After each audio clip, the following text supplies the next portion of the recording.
Welcome, everybody, to the Columbia County Libraries Association first historical event program of 2025. I'm really excited that we can present this program to you all. I do want to start out with just a little housekeeping. If you have any questions, please use the question and answer at the bottom of your screen, or you're welcome to put it in chat, but the question and answer will definitely get seen. And also, if you could for us, if you've got more than one person on your screen, if you could put in the chat how many are watching, if it's more than one, that would be really helpful. So now I'm really excited to turn everything over to Gregg. Gregg. Thank you, Thea. Thea, if the visionaries of 1829 who founded the Claverick Library could see all that you and the library board have done in the past 10 years, they would demand a Zoom gathering to honor your work. And a shout out to all the directors in the Columbia County Libraries Association for working together to make us all smarter and wiser and more connected to one another every day. So thank you all for doing what you do. And a good evening to everyone, to all of you out there in Zoom world. Thanks for joining us. We have a great show for you tonight. We have the hardest working town historian in New York State, Tom Shannon of Germantown. We've got the distinguished and award-winning Tom Moreland of Austerlitz.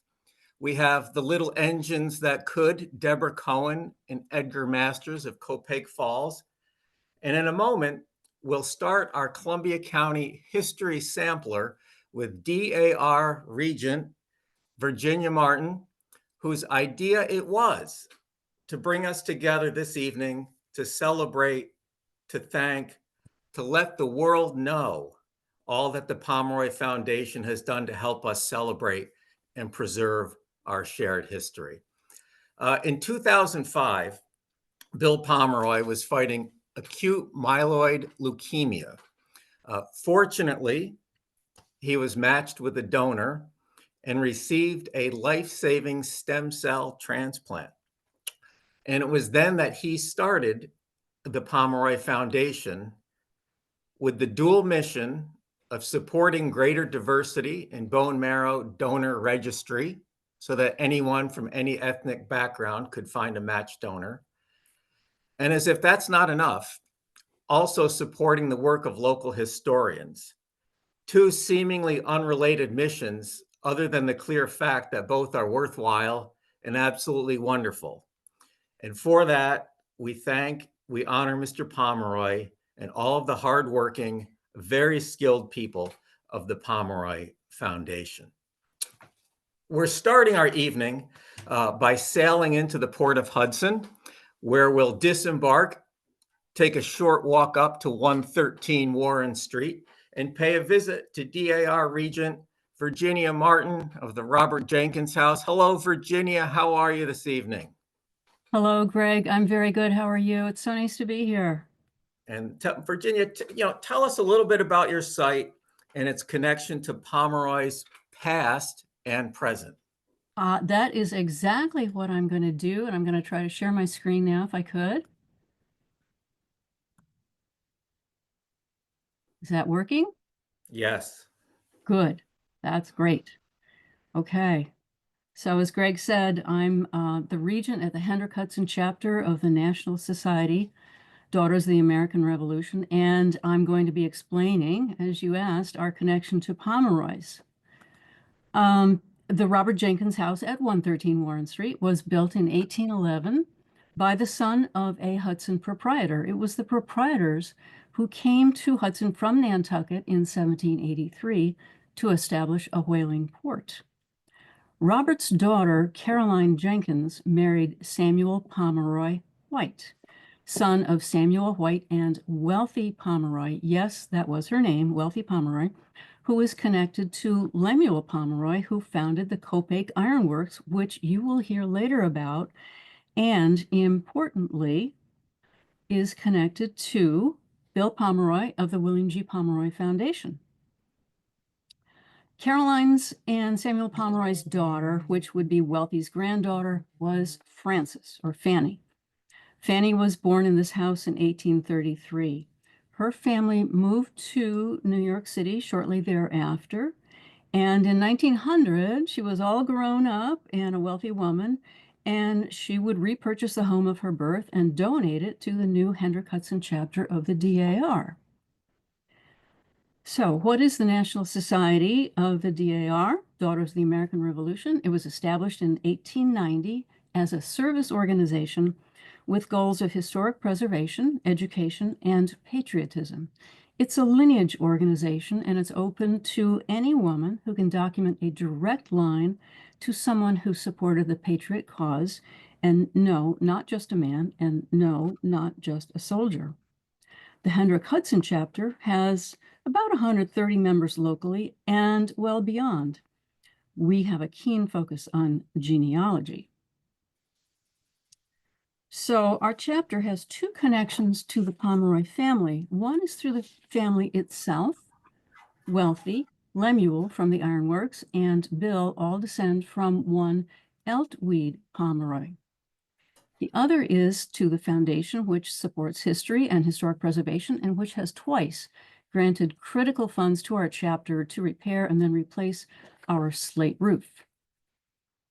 And last year, they gave us $10,000. So a little more about the Pomeroy Foundation's support for historic preservation. The foundation joined with the National Society Daughters in an important joint initiative promoting historic markers. And the foundation initiated the National Historic Marker Day, where people help care for historic markers, as did some of our members last spring. They had a good time doing it. And Bill Pomeroy is a member of the Sons of the American Revolution, which essentially shares the same mission as DAR, history, education, and patriotism. I will give you highlights from each lineage. Eltweed, and you'll see him at the bottom of both lists. I know the presentation is a little unconventional. He's usually at the top. Eltweed was born around 1585 in England. He was a gunsmith. In 1630, he emigrated to Boston. He shortly moved to Hartford and then to Northampton, Massachusetts. He had 3 wives and 10 children and lived to be 88. The Lemuel line, which is the Iron Works line, descends from Eltweed's son, Medad, which you can see on the left, born 1638, as does Bill Pomeroy. The wealthy line, which is the chapter's line, descends from Eltweed's son, Joseph, born 1650, when Eltweed was 65. Let me not fail to mention that they had a mother too, Marjorie Rocket. You're welcome, Marjorie. So the Pomeroys make their way to Hudson. Samuel White was born in Connecticut, as was his bride, and he made this brilliant marriage to a Pomeroy in 1799, and they shortly moved to Hudson. He was a famous doctor and a surgeon. Dr. White was noted for groundbreaking humane treatment of the mentally ill, and he established the Hudson Lunatic Asylum in 1830. So now a word about the name Pomeroy, and not Pomeroy, sorry, help wealthy. I've heard of Patience and Prudence, but I've never heard wealthy before. So when I was doing this lineage work, I came up with these other interesting first names, Experience and Thankful and Mindwell, as well as Wealthy. It's just a fun fact that I wanted to mention. And you know, it's always the women that get these first names.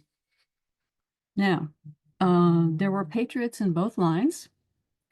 General Seth was born in 1706, and you can see here the Pomeroy family railroad locomotive that was named for him. In 1769, General Seth, that's the real one, was Brigadier General commanding the King's troops in Boston. But by 1775, just 6 years later, he was on the Patriot side and was a general at the Battle of Bunker Hill. 2 years after that, as head of the Massachusetts militia, he died on his way to support General Washington in New York City. He always kept a journal. This is a big deal. Let's see. There were several Lemuels, including a captain who in 1777 was captain of troops during the Revolution. He marched to reinforce General Gates. And here's the General Seth again, looking very patriotic. Now, On Wealthy's and the chapter's line through Fanny, many proprietors, including Robert's father, fought in the Revolution, as did many on the White family that Wealthy married into. So I have to take this moment to say that in February, we have a very interesting exhibit coming up called Celebrating Patriots, Whalers, and Women in a New City, in a New Country. And following this is going to be a major exhibit on whaling with the Hudson Area Library and the Columbia County Historical Society. So I discovered some interesting interconnections within these two Pomeroy lines, such as gun manufactories and blacksmiths. On Lemuel's line, many Pomeroys were gunsmiths and blacksmiths. Eltweed was a gunsmith when he came from England. On Wealthy's line, Fanny's husband Marcellus Hartley owned Remington Arms, and in the Civil War, he was Brigadier General for Arms Procurement. There were interconnections such as ironworks. On Lemuel's line, many of them owned ironworks. On the chapter's line, Fanny and Marcellus, her husband's on the left, were close friends with the guy in the middle, Andrew Carnegie, of iron and steel fame. And when the time came, Andrew was one of Marcellus's pallbearers. I have to mention whaling. I didn't find much connection to Lemuel's line, but I do have one fun fact. At least I think it's fun. In 1848, a 12-year-old Andrew Carnegie and his very poor family had immigrated from Scotland. The Carnegies took passage on a converted whale ship, maybe like this one. Now, bear in mind, a whale ship in any configuration is not luxurious. But on both lines, there was a really remarkable public-spirited legacy of giving, such as for libraries. Fanny's friend Andrew was determined to make books available to the public. You know, think the public library movement. And an early initiative of the National Society of the Daughters was for chapters to establish libraries and museums. So Fanny, as an early daughter, deeded her birthplace to our chapter so it could house its existing public library. That certificate of registry that you see is from 1899. And so it could establish a museum. The chapter had Hudson's only public library until 1959, when the Hudson Area Library was established and moved into this beautiful building, which you may recognize from an earlier slide. Lemuel's line, the Medad line, features, of course, the Pomeroy Foundation, and that is an exceptional supporter of the public good, especially of historic preservation, and, as you heard, of the bone marrow registry. So in conclusion, I extend my very deepest thanks to the Pomeroy Foundation for all its contributions, including, of course, to our chapter house. And here you can see its new slate roof with a dusting of snow. The foundation truly has succeeded in helping people to celebrate their community's history.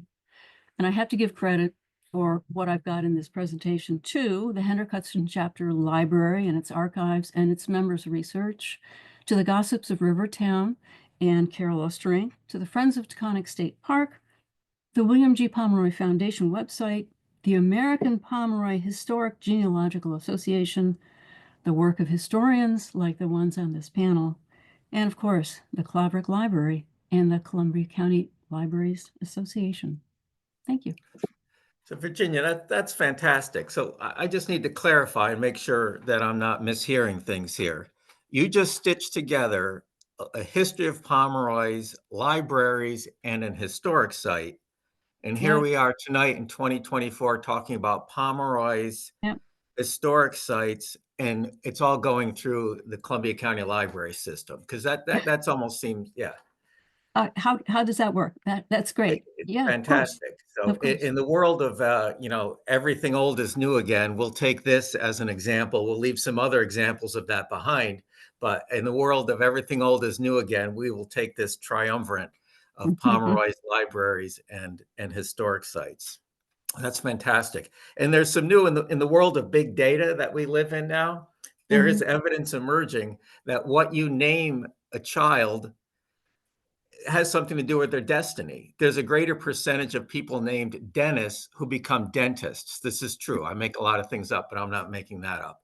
So, you know, Tom, if you continue to keep having children down there in Germantown, think prosperous, think caregiver for elderly, you know, name them something, you know, that's really going to come into pay some dividends later on. So thank you, Virginia. That was fantastic. Thanks so much, Greg. So for some more on of what Virginia talked about as she previewed and ways that you folks can experience what the Pomeroy Foundation has done in Columbia County, keeping history alive, let's bring in our friends from Copake Falls, Friends of Taconic State Park. As I said earlier, the little engines that could, the dynamos of Copake Falls. Deb Cohen and Edgar Masters, welcome to the show tonight. Thank you. Thank you. Thank you very much for organizing this, and thank you for including us. I have a little PowerPoint presentation too, which is my attempt to answer the first question that Greg put to me, which was, tell us what the Pomeroy Foundation has done for Friends of Taconic State Park. And I would say, even before starting, what haven't they done? So.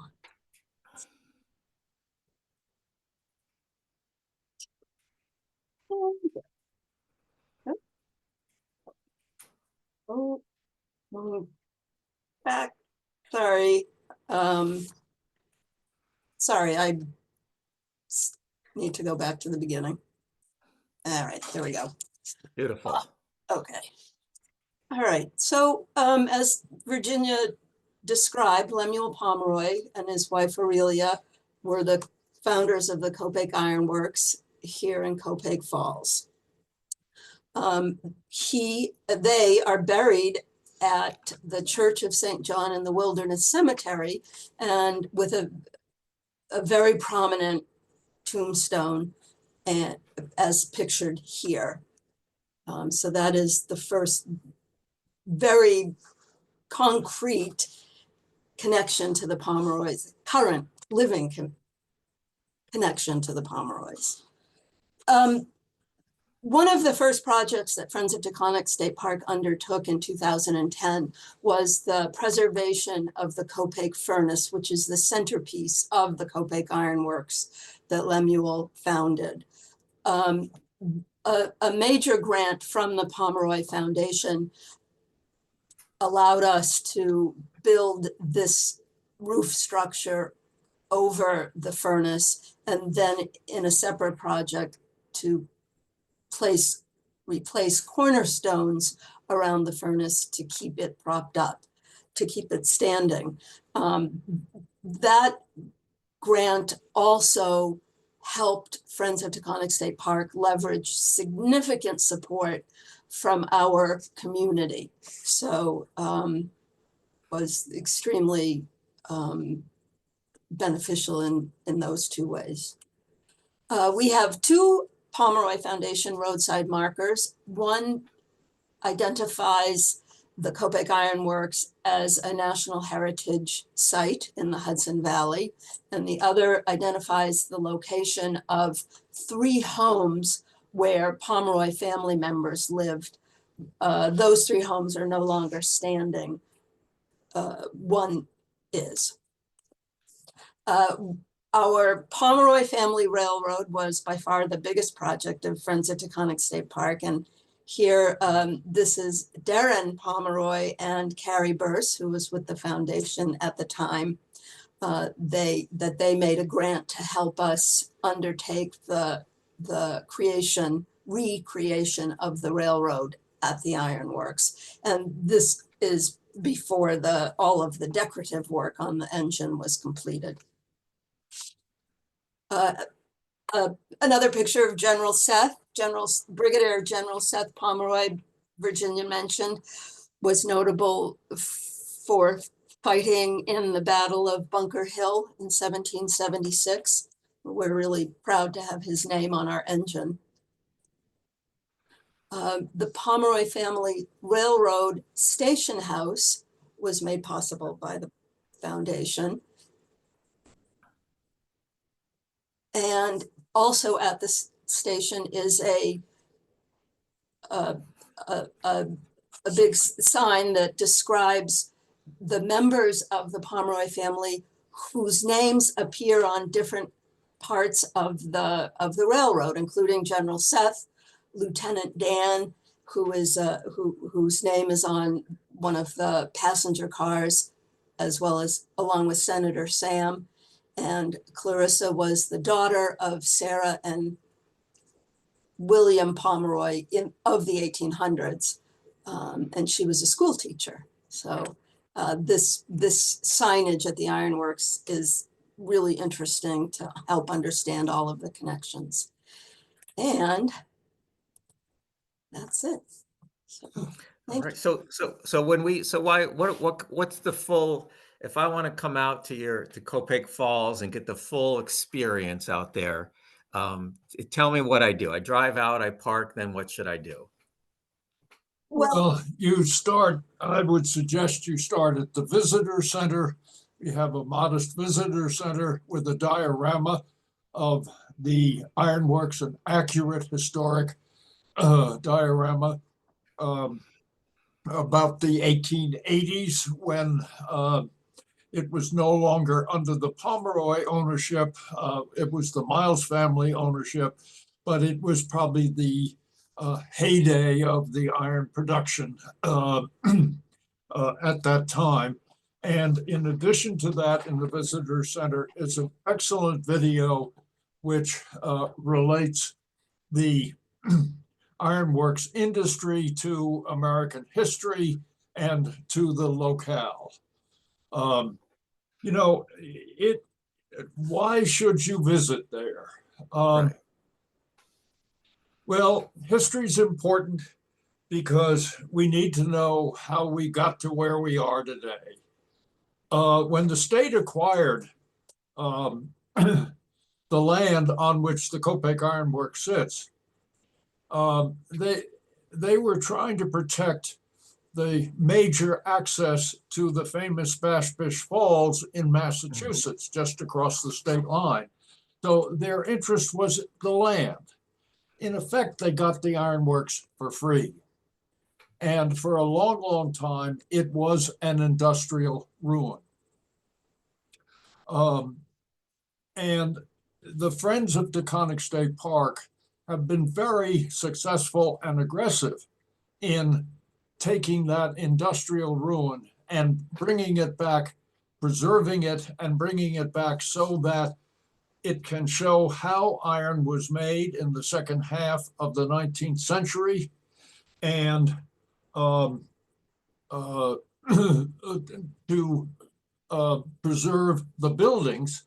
And the Copake Iron Works has the largest collection of actual buildings in the whole Litchfield Iron District, which starts maybe a little bit in Vermont, New York State, Massachusetts, and into Connecticut. Over 50 ironworks in that area, and Copake Iron Works has. The other aspect of the Copake Iron Works that I think is really important is that it was the economic engine that created the hamlet of Copake Falls, that made certain that the Harlem division of the New York Central arrived in Copake Iron Works in 1853. Instead of perhaps turning to the west, south of what is now Copake Falls, going to the town of Copake, which was founded in 1818 and a much larger town at that time, and then bending its way up into northern Columbia County. So the ironworks, not only did Lemuel Pomeroy create something that was an important industrial operation, but he created something that created a whole neighborhood. Mm-hmm. Many of the workers at the ironworks were immigrants. Ironworks was started in 1845, Irish famine taking place. So Hudson was a port of entry. And I could just see either Lemuel or one of his sons going over to Hudson and these people getting off a boat after a terrible 6-week voyage. And he Yes. was holding his hand up and saying, "Have I got a job for you?" But descendants of those families that operated the ironworks still live in the greater Copake Falls area. Very important part of it. Finally, what is available to the public at the Copake Iron Works is the ability to go inside the furnace. And I believe in the whole area of furnaces that have been restored or preserved, I think the one in Copake is probably the only one where if you put on a hard hat, you can stand in the center where the blast was taking place, look up to the top, and see how the inside was constructed. So it's a remarkable historic site. The Friends of Taconic State Park have done a wonderful job in rebuilding it. We could not have done this without the assistance of the Pomeroy Foundation. The two heroes for me are Lemuel and the current William Pomeroy. That's fantastic. And Edgar, I love that you, so this is the beauty, this is the spirituality of local history, is Edgar's given us details, we're learning things, and then he took us, just imagined going over to the Port of Hudson and getting workers and bringing them across the county to work there. It's like magical. Once you learn just enough, it all comes together and you can see the past. And then you think about your own life today. We're sort of in a post-industrial age, and whatever it's going to be, we're not sure yet, the digital age, whatever.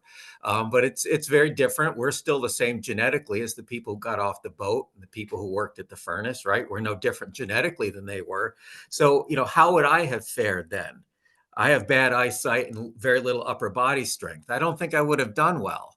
I'm much better off in this age, I think. So, this is what these sort of places can do for our imagination. Now, one more question. If I come out to Copake Falls in the summer, should I bring my swimsuit? Yes. Yes, you can go to the ore pit, which is a very popular swimming area. But first you have to come to the ironworks, go to the visitor center, then take the train ride, then follow the Copake Ironworks history trail, which is 23 interpreted points in the Copake Ironworks historic site.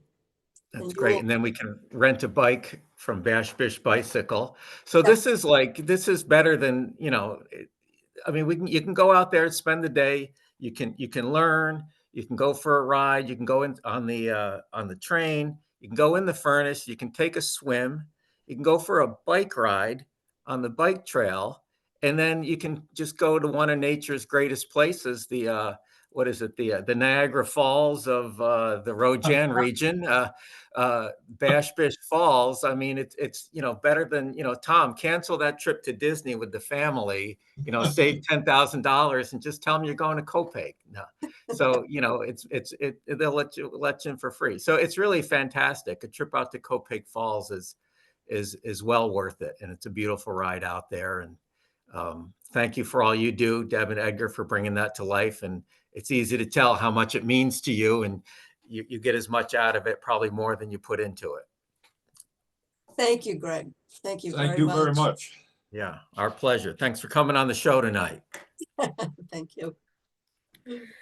So our next guest has served as Austerlitz town historian from 2016 to 2024.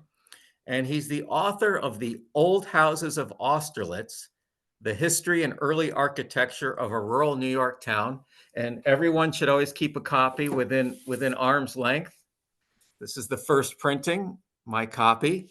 And it has just come out in a second printing as well, thanks to public demand. And it is, well, the book is, and Tom is, the winner of the 2019 Winslow Award from the Association of Public Historians of New York State. So Tom Moreland, oh, and by the way, you can get, it's available at the Chatham Bookstore and other outlets and Old Austerlitz out in Austerlitz. So Tom Moreland, welcome to the program tonight. How are you? I'm good. Tell us a little bit about what Pomeroy has done for Austerlitz. Well, we're talking mainly about historic markers. I first got the notion of going to Pomeroy when we were celebrating our bicentennial in 2018. And I thought it'd be a good idea to get some more historic markers on some of the important but neglected buildings in town and in the whole town. So I applied for 5 markers and we got 5 markers. So that was good. A variety of locations, a variety of subjects. So one honoring a woman, Dr. Mary Clark, one honoring a former slave who wound up settling in Spencertown, a Revolutionary War leader, and then 2 places, an early tavern and a corner store. So that was fun. So decided, well, we should get some more markers. You can apply for more the next year. And we've gotten 9 more markers since 2018. I took actually a little poll before we did the second application and asked folks around town, here's a list of possible markers that occur to me. Which ones would you put high on the list and which ones down below? And the winner was Oscar Beckwith, the alleged Austerlitz cannibal. People thought we ought to put up a marker remembering old Oscar.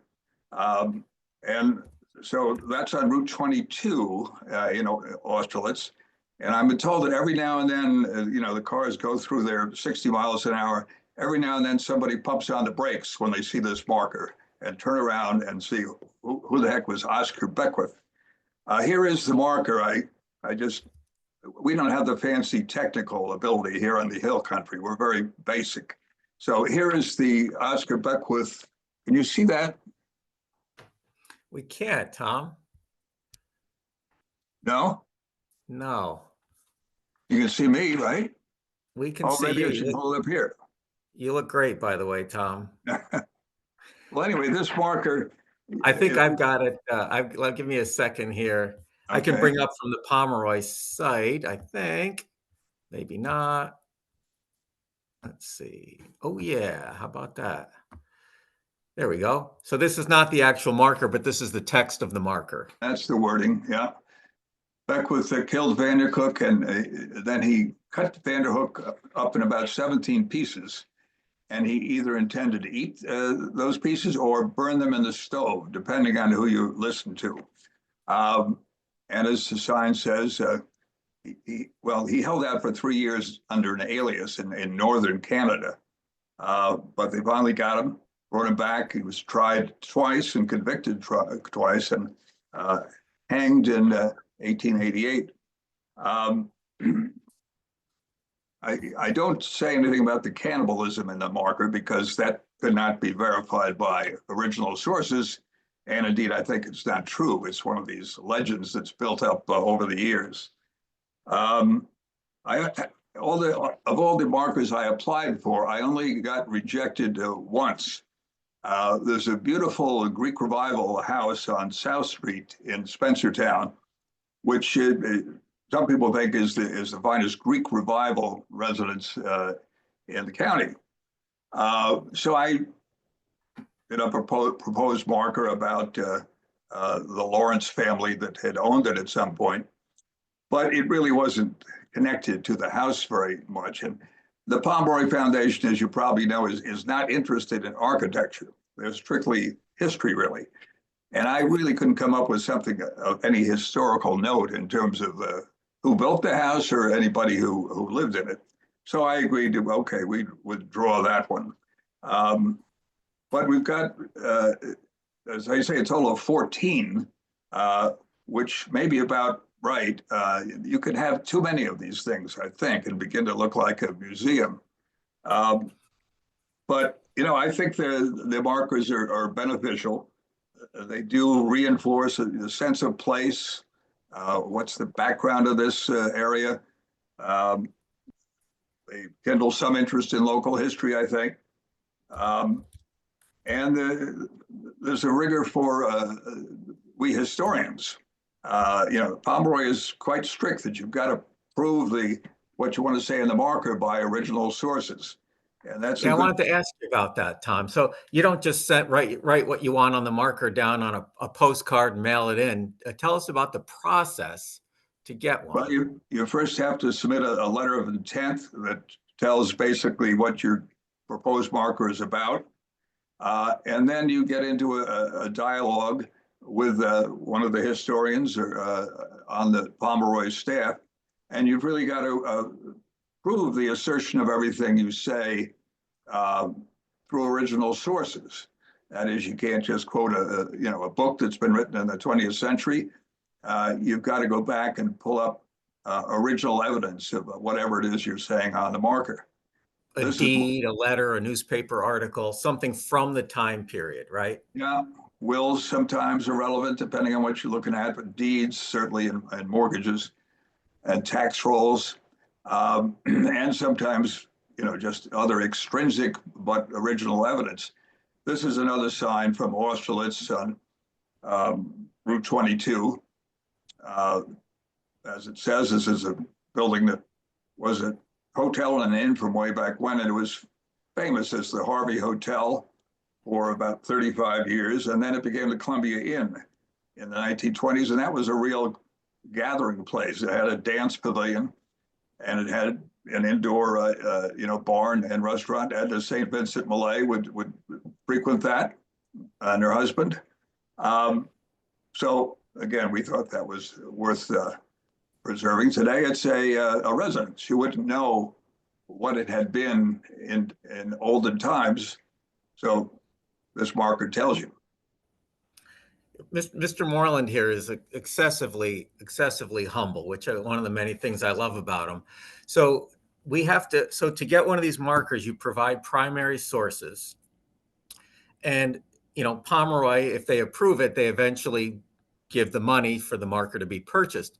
But what really, to me, the value of these Pomeroy Foundation markers is that Pomeroy hires two independent historians who don't know Tom or me or anybody who puts in for one of these, and they go through all of the evidence and they make sure that the information on the marker is accurate. So two other historians somewhere in New York State go through the evidence. So as I always say when I talk about Pomeroy markers, if it says William G Pomeroy Foundation, you can take that information to the bank.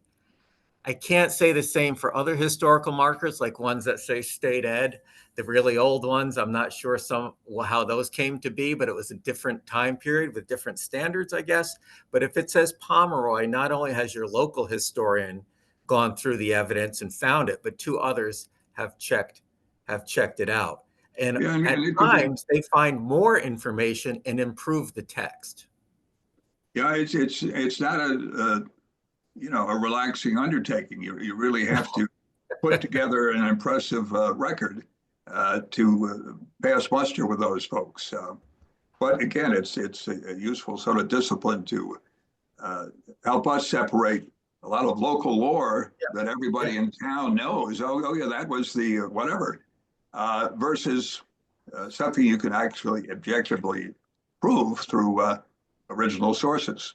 And we wouldn't want it any other way. I mean, I wouldn't want a marker up that, hopefully be around longer than I am, that has incorrect information on it.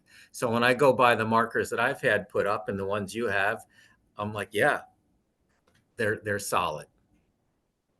It does somewhat limit our creativity, but towards the end. Yeah, absolutely. So what else do you have up there besides 14?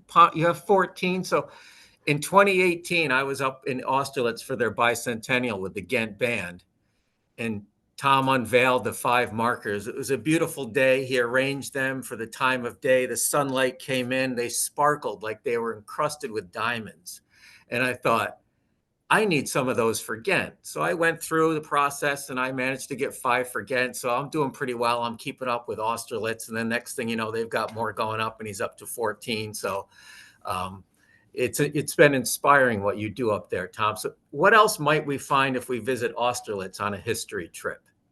Well, when we talk about Austerlitz, you're talking about Spencertown and the hamlet of Austerlitz and the hill country. It's very historical in its essence, and that's something that struck me as soon as we moved up here.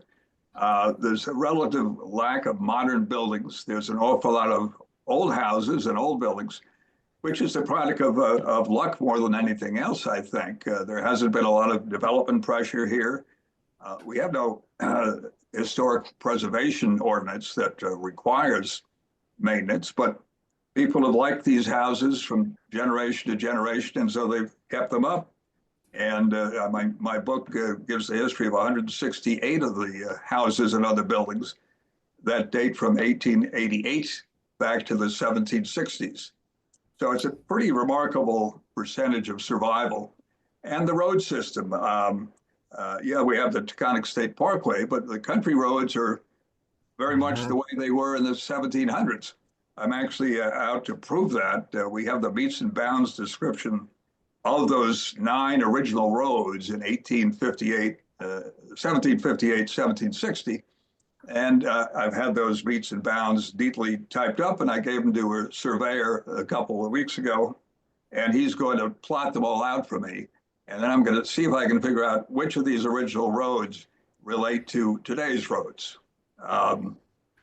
So the roads are, the handprint of the 18th century, even certainly the 19th century, is all over Austerlitz. Yeah. And in terms of what's there, I mean, in Spencertown, we have St. Peter's Church, which is a beautiful church from the 1770s. We've got the town hall was the Methodist church built in 1836. It's been converted into a town hall through generous funding from the Ellsworth Kelly Foundation. Beautiful. We've got the History Center that I set up when it became not needed as a town hall. It gives the history of Austerlitz and various artifacts. Over in Austerlitz, you have Old Austerlitz for the Austerlitz Historical Society, which has 7 historic buildings on it, including the original church and schoolhouse that served the Austerlitz hamlet. So there's quite a bit there, and it's a fun place just to run around because you never know when you're going to run into a beautiful house or some other ancient structure. Yeah. And the people are friendly too when you bump into them. I mean, figuratively speaking, when you bump into them. Yeah. And it's always been a place that's been conscious of its past. You find lots of articles in the 19th century newspapers that talk about the history of Spencertown or Austerlitz. So there's always been a focus on that and a self-awareness of the sort of place this is. And that's why people are so perturbed by the Verizon's proposal to build up a big cell tower that would loom over the historic district. That's very controversial. But yeah, it's a nice place to drive around on some weekend afternoon. You'll enjoy it. Yeah, very good. Thank you very much, Tom. You've done great things up there. And I know you're one of many very, very active community of historians and historically minded people up there in Austerlitz. They have a great speakers series over at Old Austerlitz. So keep an eye out for items over there. Always the highest quality. So thanks for coming on the show tonight, Tom. Don't forget. My pleasure. Yeah, absolutely. So our next guest stands out among municipal historians, not only because he's rather tall, but he's on the younger side of the age spectrum for municipal historians. And he also seems to do the work of, 10 historians. He's cleaning gravestones, he's gathering artifacts, he's conducting interviews, he's giving programs, holding office hours. He's raising the next generation of historians. He's the father of four, I'm sorry, that was a typo. Father of 4, and he takes them to history programs. And I'm proud to say he's one of my most successful former students from Columbia Green. Let's give a good warm welcome to our final guest tonight, Mr. Tom Shannon from Germantown. Tom, welcome to the show. Tell us about Pomeroy and Germantown. Thanks for having me, Greg. I haven't had this much fun since we deconstructed Rip Van Winkle back in 2005.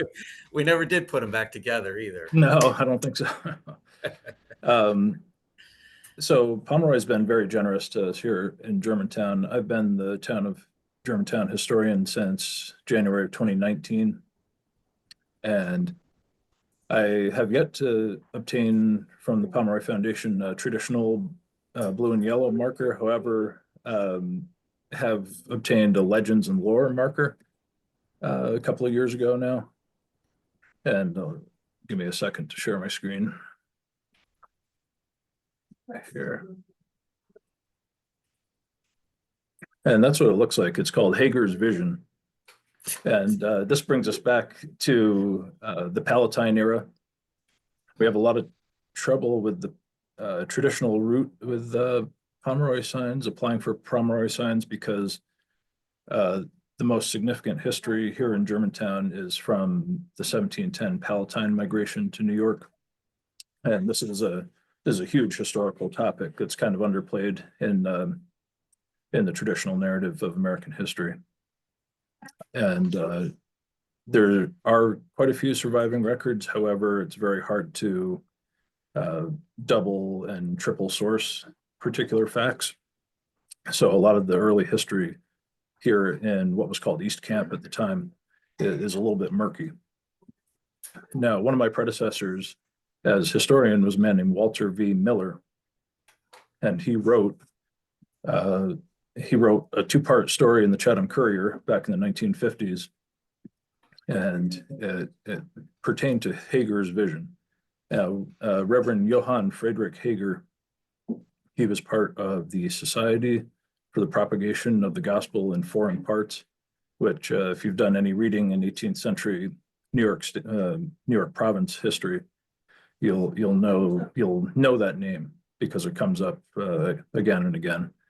And Hager was an employee of the SPG, the Society for the Propagation of the Gospel, which was an Anglican body.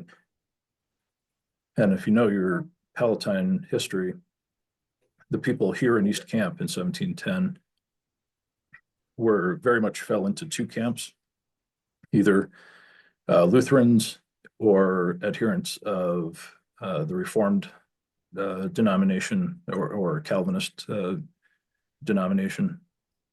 And very few of them were open to Hager's Anglican reforms, he would call them. They really didn't want anything to do with the Book of Common Prayer or kneeling during church services or any of the other trappings of Anglicanism. Reverend Hager was 24, 25 in 1710 when he came to East Camp, and he was the only reverend here in East Camp. The Lutheran minister, Reverend Cokerthal, was stationed in West Camp, the corresponding Palatine settlement on the other side of the Hudson River. Hager ministered to the Palatines here in East Camp for 10 years. And late in 1720, he's now, 35, 36 years old. And he was somewhat dejected. He was known to be somewhat dejected. You could tell from some of his letters. Some of the surviving writing from Reverend Hager comes from him reporting back to London, reporting the conditions on the ground in East Camp. And he was known to be somewhat dejected. He was, in addition to being the Episcopal priest here in East Camp, he was also tasked with teaching school. So he would teach essentially grammar school to students in what we would now call first grade through about 8th grade or so. And in that dual role, his spirits were a little depressed. He thought that the last decade of work that he had put in among the people at East Camp was all for naught. He was kind of losing the audience a little bit. And, none of them really wanted to convert to Anglicanism anyway. So where Walt Miller, my predecessor, picks up the story and embellishes it a bit. Now, I should say that in the newspaper articles, Miller claimed that he heard this story handed down, through the generations in Germantown, and he did. He was into history from a very young age, and very much documented all the stories that he heard as a kid and as a young man. And this may it may well be true that this was some version of the story was handed down over time. Hager, in late 1720, his health was starting to fail and his spirits were not great. And the master of time and space appeared to Reverend Hager on Christmas Eve and took him up into the sky. And very much like Charles Dickens' A Christmas Carol, shows him visions of what Germantown history would unfold. So whether this is even if this is just a kernel of a real story handed down, Walt Miller probably embellished a little bit and used the story to show Germantown history unfolding over the years. They look down and they see the Hager's burial place is lost to time. The first two Palatine burial grounds are lost to time. We don't have any of the gravestones. Tom, so this is fantastic, because master of time and space, it's like you, right? As a historian, you sort of, and while you're talking to me, you can have these visions of the past and it all kind of comes together in your mind, as Edgar was talking about earlier. And, the study of history does help one predict the future. I mean, would you agree with that you sort of see patterns, and then more importantly, maybe you see deviations in patterns, and you can sort of have this vision of what's to come if you are, in fact, a master of time, the history, and the space in which you live? Yes or no, Tom? Well, I don't look into the future too much. This is so the story is kind of an inverted Ebenezer Scrooge tale, somewhat. The master of time and space is trying to cheer Reverend Hager up, because Reverend Hager's close to death, at 36 years old, and he's trying to encourage him by showing him that even though his efforts to try to establish an Episcopal church fail, and the people that he ministered to eventually become the Reformed Church of Germantown, even despite that, and despite his schoolhouse yielding to the district schools in the 1800s, and then later the central schools in the early 1900s, that and the additional loss of the German language, because he is preaching and teaching in the German language of the people, and which yields to English in the early 1800s. Despite all of those changes, the master of time and space tries to tell Reverend Hager that he established that community largely. He did all of that work before anyone else did.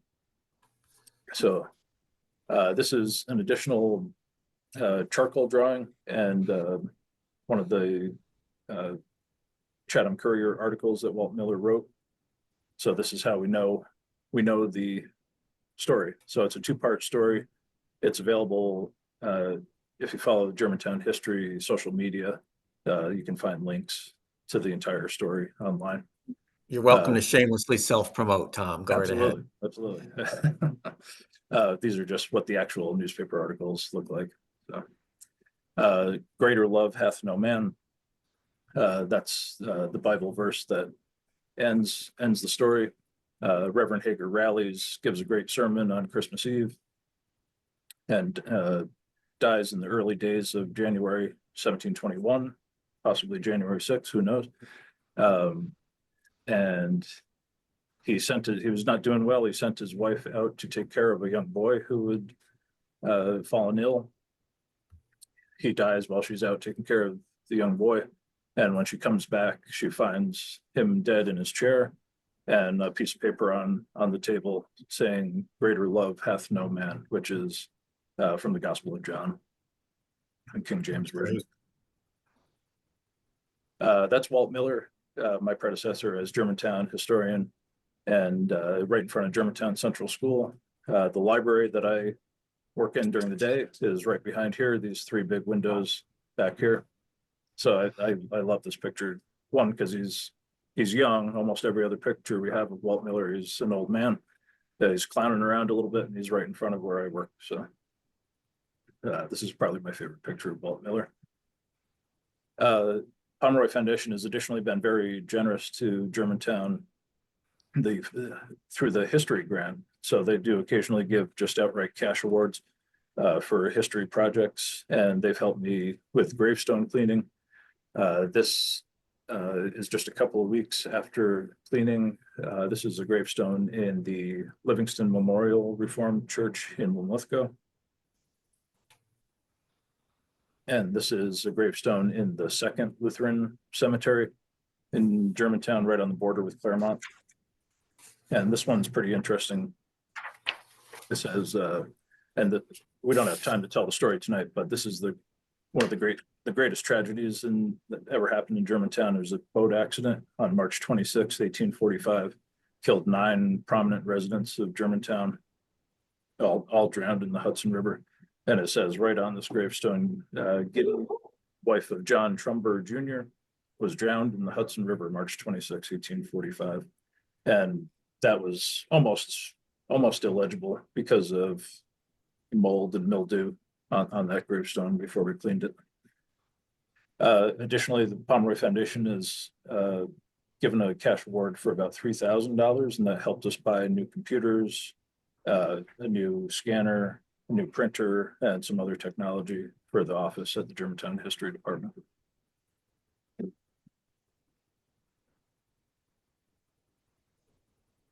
That's great.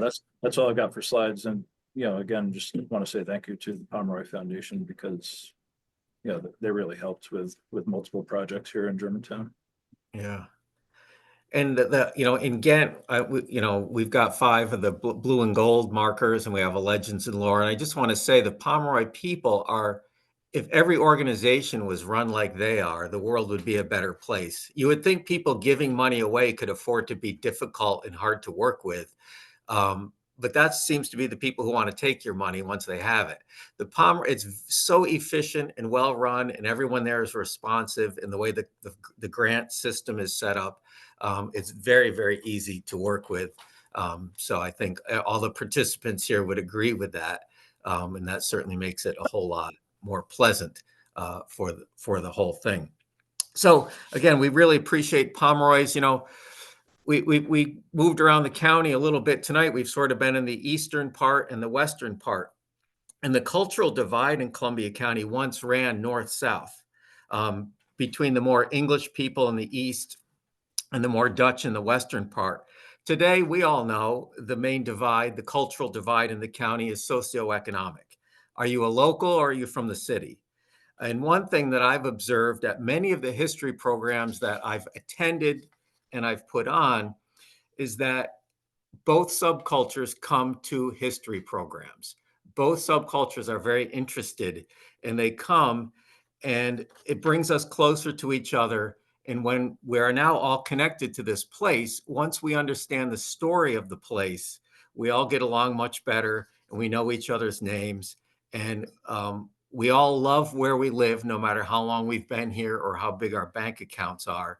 And thanks to the Pomeroy Foundation, we all know the story behind our place, all of us, a little bit better. So thank you to all our participants tonight. Thanks for all our attendees. If you have any questions, feel free to drop them in the chat. We still have 28 minutes before Jeopardy starts. So you're welcome to hang out and drop questions in the chat for any of our historians. If you are a Wheel of Fortune fan and you leave, thanks for coming tonight. So we'll look in the chat for questions, everybody. Thank you.